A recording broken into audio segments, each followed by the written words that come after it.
어머님, 대체 무슨 말씀이세요? 못 들었니? 이 집 내가 팔았다고? 김 씨가 입을 연 순간 아들 내외의 얼굴이 하얗게 질렸습니다. 지금 농담하시는 거죠? 이미 계약금도 받았고 한 달 뒤에 집 비워줘야 할 거다. 말도 안 돼요. 저희한테 한마디 상의도 없이 이러시는 게 어디 있어요? 상의? 내가 내 집 팔겠다는데 무슨 상의가 필요해? 그리고 너희는 몰래 명의 변경하려고 할 때 나랑 상담했었니? 어머님, 그건 말이죠. 제가 다 설명할게요. 됐어. 나도 다 들었어. 너희가 법무사 이야기 한 것도 알고 있고 나 몰래 이 집 뺏으려 한 것도 다 알아. 엄마가 오해를 한 것 같아요. 우린 그런 의도가 아니었고. 됐다. 며느리보다 너가 더 나빠. 하기야, 이제 와서 내가 무슨 말을 더 하겠니? 내 전 재산을 털어 사준 이 집에서 늙은이 냄새 난다고 나를 쫓아내더니 나도 이제 너희들 필요 없다. 살다 보면 참 웃기는 일이 많이 일어나는 것 같습니다. 오늘의 이야기는 79세 김 씨의 이야기예요. 평생 시골에서 농사짓고 일만 하며 살았던 김 씨였기에 나이는 거의 80이 다 되었지만 아직 건강한 편이었습니다. 남편이 일찍 떠난 뒤로 혼자 아들 뒷바라지 하면서 살았고 주변 사람들은 이제 아들도 다 키워놨으면 노년을 편하게 보내라고 말들을 하더라고요. 하지만 주변 사람들은 김 씨가 겪으며 살았던 이야기에 대해서는 전혀 모르고 있었습니다. 모든 걸 다 바쳐 키운 아들에게 받은 상처와 그 상처를 극복하는 것까지 정말 쉬운 일은 하나도 없었죠. 김 씨는 남편이 일찍 세상을 떠났고 그 뒤에 혼자 농사를 지으며 외아들을 번듯하게 길러냈어요. 옛날에는 지금보다 여자 혼자의 몸으로 아이 키우며 사는 게 훨씬 힘든 일이었고 밤마다 힘들어 혼자 울면서도 새벽같이 일어나 일을 하러 나갔습니다. 엄마, 나 대학은 서울로 가고 싶어요. 아들이 고3 때 했던 말을 김 씨는 아직 잊지 않고 있을 정도입니다. 공부는 원래 잘했던 아들이지만 집안 형편 때문에 내심 집 근처의 국립대를 가길 바랬어요. 국립대는 학비도 싸고 조금 멀지만 집에서 통학이 불가능한 건 아니었으니까요.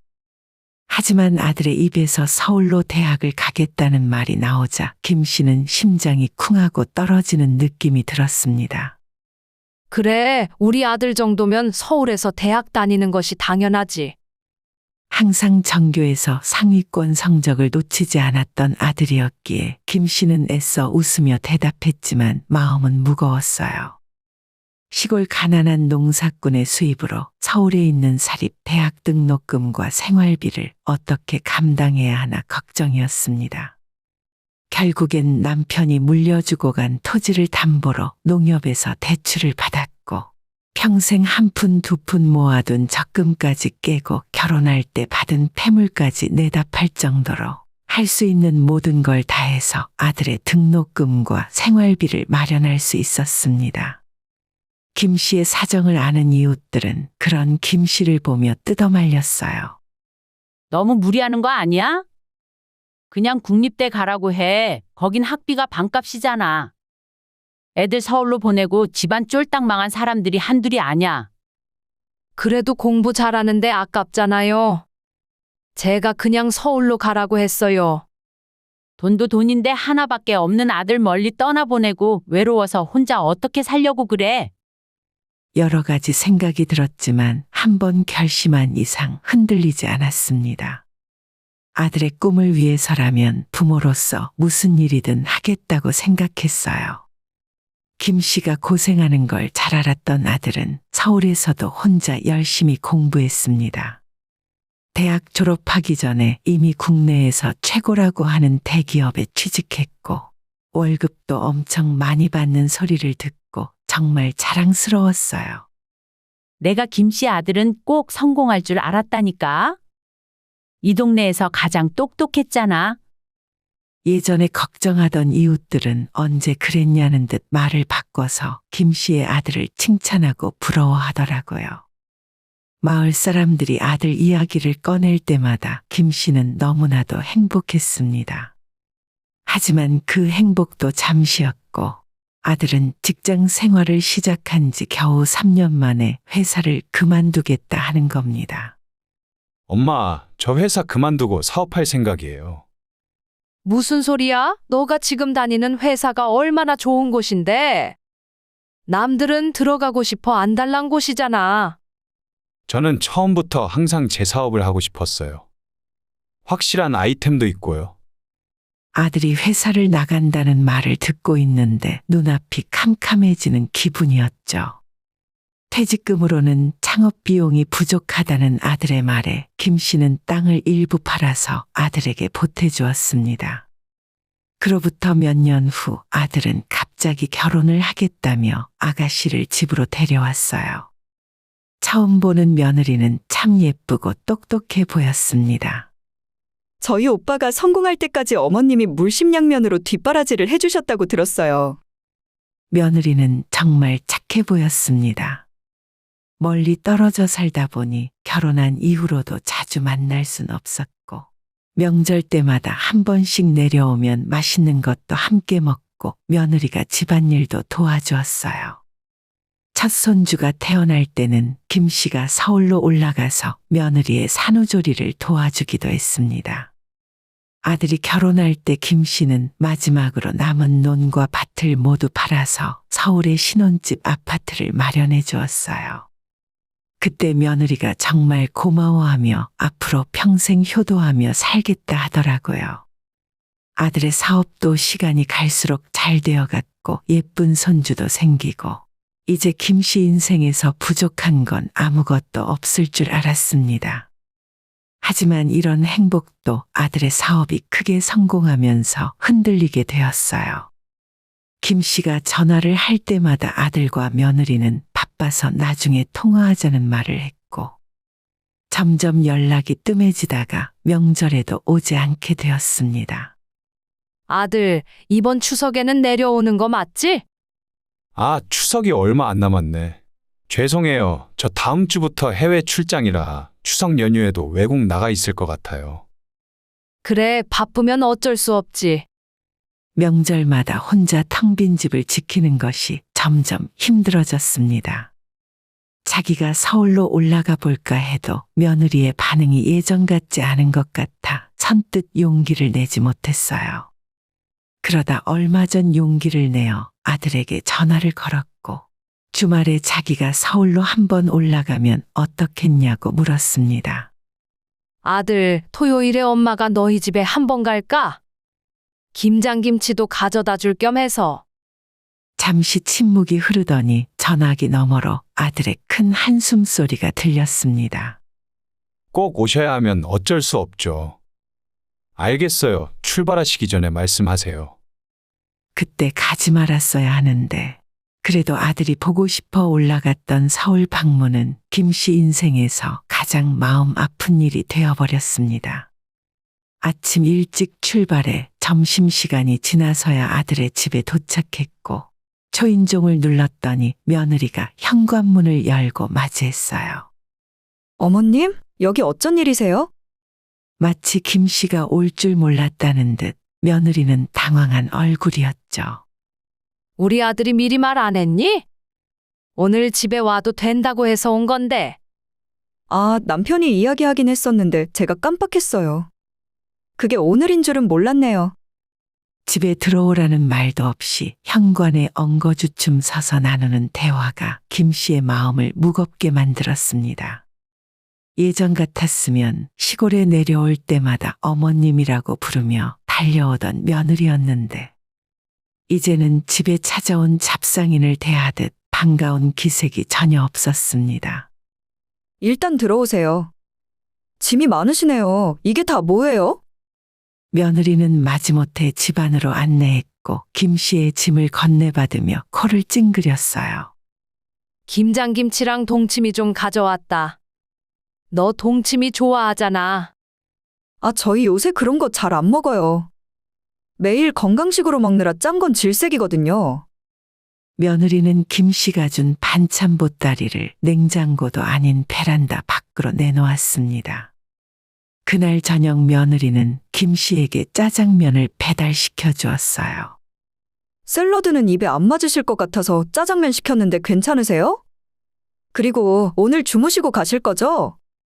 식사 다 마치면 샤워부터 하세요. 아까부터 거실에 놓인 특유의 냄새가 나는 것 같아요. 그 말에 김 씨는 마음속에 돌덩이가 하나 들어앉는 느낌이었습니다. 노인 냄새라니. 말 한마디라도 다르게 할 수 있었을 텐데. 김 씨는 아들 집에서 점점 눈치가 보이기 시작했죠. 예전에는 하루 종일 일하고 돌아온 땀 냄새조차 신경을 안 썼는데 이젠 아무것도 하지 않아도 노인 냄새가 난다며 면박을 주더라고요. 김 씨에게는 짜장면을 시켜주고 며느리는 따로 샐러드를 시켜 먹었습니다. 하지만 더 마음 아팠던 순간은 김 씨가 가져온 김치가 음식물 쓰레기로 버려졌다는 걸 알게 되었을 때였어요. 가져오자마자 베란다로 내쫓겼던 김 씨의 반찬통이 어느 순간 빈통으로 싱크대에 들어있었고 며느리에게 김치랑 동치미는 다 어디 갔냐고 물었더니 냄새가 너무 심해 이미 다 버렸다고 하는 겁니다. 진짜 그때는 눈물이 왈칵 쏟아지는 걸 간신히 참았어요. 그리고 김 씨가 뻔히 방에 있었는데 며느리는 큰 소리로 자기 친구와 전화 통화를 하며 김 씨의 뒷담화를 해댔습니다. 그러니까 시어머니가 아무리 집을 사줬다고 해도 아무 때나 찾아와도 되는 줄 아나 봐. 시골 사람이라 그런지 냄새가 진동하고 요새 누가 김치를 집에서 담아 먹니? 그거 냄새나게 여기까지 들고 온 걸 보면 눈치가 없긴 없어. 며느리의 비웃음 소리를 들으며 김 씨의 마음은 갈기갈기 찢어지는 기분이었습니다. 그날 밤늦게 집에 돌아온 아들은 하루 종일 일하느라 피곤하다며 김 씨에게 대충 인사만 하고 방으로 들어가 버렸고 며느리는 김 씨를 전혀 신경도 쓰지 않았죠. 작은 손님방에 누워 천장만 바라보며 본인이 원한 삶은 이게 아니라고 생각했습니다. 그날 밤늦게까지 잠을 이루지 못한 김 씨는 저녁으로 먹은 짜장면 때문인지 자꾸 목이 타는 느낌이 들어 물을 마시기 위해 거실로 나갔어요. 잠자고 있는 아들 며느리가 깰까 싶어 조용히 물만 마시고 들어오려 했는데 닫혀있는 아들 방에서 대화 소리가 들리기 시작했습니다. 근데 어머님은 앞으로 계속 이렇게 올라오신대? 아니, 그건 아니겠지. 그렇지? 어머님 오시면 아무래도 이래저래 불편해. 시골 노인이라 당연하지. 내일 일찍 내려가실 테니까 조금만 참아. 근데 우리 집 명이 아직도 어머님 앞으로 되어 있잖아. 이제는 우리 앞으로 돌려도 되지 않을까? 갑자기 그건 왜? 지금까지도 별 불편함 없이 살았잖아. 솔직히 말해서 불편해. 이번처럼 어머님이 막 들이닥쳐도 어머님 집이니까 뭐라 할 수도 없고. 어차피 어머님 서울 오실 일도 없잖아. 당신 회사 힘들다고 하면 어머님이 주시지 않겠어? 그럴까? 하긴 이제 엄마 명의로 해놓을 필요도 없긴 하지. 그래, 어머님한테 위임장 하나만 써달라고 해. 그럼 법무사 찾아가서 우리 마음대로 바꿔도 되잖아. 굳이 이야기할 필요도 없고. 방 안에서 들리는 아들과 며느리의 웃음소리가 김 씨에게는 너무 듣기 싫은 소리였어요. 전 재산을 다 써가며 마련해준 집이었는데 이 집을 상의 한마디 없이 자기들 마음대로 뺏으려 하고 있었습니다. 며느리는 아들에게 내일 아침 일찍 김 씨를 내려보내라 했고 아들도 알겠다고 대답했어요. 조용히 방으로 돌아온 김 씨는 눈에서 뜨거운 눈물이 흘렀습니다. 그토록 사랑했던 아들이었는데 저런 생각을 할 줄은 몰랐죠.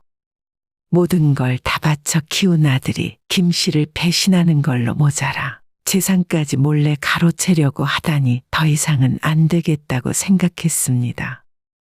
다음 날 아침이 되었고 며느리는 전날보다 더욱 신경질적으로 김 씨를 대했습니다. 아들은 대놓고 언제 집에 내려가실 거냐 물어보고 자기가 나가는 길에 터미널까지 데려다 주겠다 하더라고요. 어차피 더 이상 하실 것도 없잖아요. 계속 계시면 서로 불편하기도 하고 제가 터미널까지 모셔다 드릴게요. 김 씨는 아들에게 태워다 줄 필요 없고 자기 혼자 가겠다고 대답했어요. 빠르게 씻고 준비를 하자마자 아들의 집을 나섰고 김 씨가 간다고 하자 며느리는 이틀 동안 봤던 것 중에 가장 기뻐하더라고요. 김 씨는 바로 터미널로 향하지 않고 집 앞에 부동산에 들어갔어요. 동호수와 평수를 이야기하고 요즘 시세가 얼마냐고 물었죠. 사모님, 요즘은 여기 아파트 33평이면 20억 전후로 거래되고 급하신 거면 조금 낮춰서 급매로 내놓으시면 됩니다. 그래요? 그럼 가장 빨리 팔아버리고 싶은데 얼마면 될까요? 잠시만요. 안 그래도 어제 집 구한다고 찾아오셨던 손님이 있거든요. 얼마까지 생각하는지 바로 전화해 보겠습니다. 김 씨는 아들 부부 몰래 아예 이참에 집을 부동산에 내놓고 내려갈 생각이었습니다. 사모님, 이분들이 19억이면 지금 당장 계약서 쓰겠다고 하는데 괜찮으시겠어요? 좋네요. 바로 계약합시다. 지금 바로 오신다고 하니까 30분만 기다려주세요. 일단 계약서부터 쓰시고 그분들 도착하는 대로 계약금 10%는 바로 입금할 수 있다고 하시네요. 김 씨는 그 자리에서 계약서를 써버렸고 계약금까지 받았습니다. 그리고 다시 아들에게 전화를 걸었죠. 바쁘니? 나 아직 너희 아파트 근처인데 잠깐 올라가도 될까? 엄마 아직 안 가셨어요. 그러니까 제가 터미널까지 태워드린다니까. 일단 올라오세요. 제가 다시 택시 잡아드릴게요. 그리고 아들 집에 올라가자마자 두 사람 모두에게 할 말이 있다며 아들과 며느리를 거실에 불러 앉혔습니다. 어머님 무슨 일이세요? 길 찾기 힘드시면 말씀을 하시지. 서울이 원래 좀 복잡하긴 해요. 며느리는 여전히 말투에 김 씨를 무시하는 기색이 역력했습니다. 나 방금 이 집 팔았다. 집 팔고 오는 길이야. 김 씨의 폭탄 선언에 한동안 아들과 며느리는 어안이 벙벙한지 대답도 못하고 눈만 꿈뻑이고 있었습니다. 어머님 대체 무슨 말씀이세요? 못 들었니? 이 집 내가 팔았다고? 방금 전에 나가서 부동산에 있다 오는 길이다. 김 씨가 다시 입을 연 순간 아들 내외의 얼굴이 하얗게 질렸습니다. 지금 농담하시는 거죠? 이미 계약금도 받았고 한 달 뒤에는 이 집 비워줘야 할 거다. 말도 안 돼요. 저희한테 한마디 상의도 없이 이러시는 게 어디 있어요? 상의? 내가 내 집 팔겠다는데 무슨 상의가 필요해? 그리고 너희는 몰래 이 집 명의 변경하려고 할 때 나랑 상담했었니? 네? 어머님 그것 말이죠. 제가 다 설명할게요. 됐어. 나도 어제 다 들었어. 너희가 법무사 이야기 한 것도 알고 있고 나 몰래 이 집 뺏으려 한 것도 다 알아. 엄마가 오해를 한 것 같아요. 우린 그런 의도가 아니었고. 됐다. 며느리보다 너가 더 나빠. 하기야, 이제 와서 내가 무슨 말을 더 하겠니? 내 전 재산을 털어 사준 이 집에서 늙은이 냄새 난다고 나를 눈치 주고 쫓아내더니 나도 이제 너희들 필요 없다. 상황 파악을 한 며느리는 거실 바닥에 무릎을 꿇고 잘못했다고 빌기 시작했습니다. 어머님 제가 잘못했어요. 한 번만 용서해 주세요. 늦었어. 이미 집 팔고 계약금까지 받았다니까. 엄마, 얼마에 팔았는데요? 19억. 집 앞 부동산에서 19억에 팔아버렸다. 아니, 엄마. 이 집이 몇 달 전에 22억까지 했었는데 그걸 그 돈에 파시면 어떡해요? 이런 상황에서도 끝까지 돈 이야기만 하는 아들이 한심했습니다. 19억이던 20억이던 내 집이니 내 마음대로 팔았다. 너희 둘 다 내일부터 이사 갈 집이나 알아봐라. 이번 달 말까지는 무조건 집 비워줘야 한다. 어머니 제발요. 저희가 어디로 가겠어요? 그건 너희가 알아서 할 일이지. 이미 계약금까지 받았다니까? 너는 똑똑한 애가 상황 파악이 안 돼? 아들과 며느리는 애원했지만 이미 계약금까지 받아버려서 취소할 수도 없었어요. 결국 보름 뒤 아들은 대출을 받아 경기도의 아파트로 이사를 가버렸고 김 씨는 집을 판 돈을 모두 은행에 그대로 저축을 해두었습니다. 엄마 제발요. 그땐 저희가 잘못했다니까요. 제발 좀 저희 한 번만 도와주세요. 최근에도 김 씨의 아들과 며느리는 종종 시골까지 찾아와 도와달라고 싹싹 빌었습니다. 하지만 김 씨는 이제 단호하게 거절했어요. 노인 냄새 난다고 눈치를 주던 그날만 떠올리면 온몸에 피가 거꾸로 솟는 기분이었습니다. 비싼 서울 아파트에 살면서 본인들이 잘난 줄 알고 의시되던 아들 며느리는 이젠 그 모습이 온데간데 없어졌어요. 이래서 사람은 항상 겸손하게 살아야 하는가 봅니다. 아들이 이사한 뒤로 하던 사업도 잘 안 풀리기 시작했고 이래저래 최근 들어 돈 때문에 힘들어하는 것 같더라고요. 하지만 이젠 더 이상 아들에게 경제적인 지원을 해줄 생각이 없어졌고 김 씨는 유산으로도 돈을 물려주고 싶지 않아져 버렸어요. 믿었던 아들 며느리에게 받은 상처였기에 앞으로도 쉽게 치유되지는 않을 것 같습니다. 오늘의 영상은 여기까지입니다. 이 글을 보신 모든 분들의 노년에 웃음과 행복만 가득하기를 기원합니다.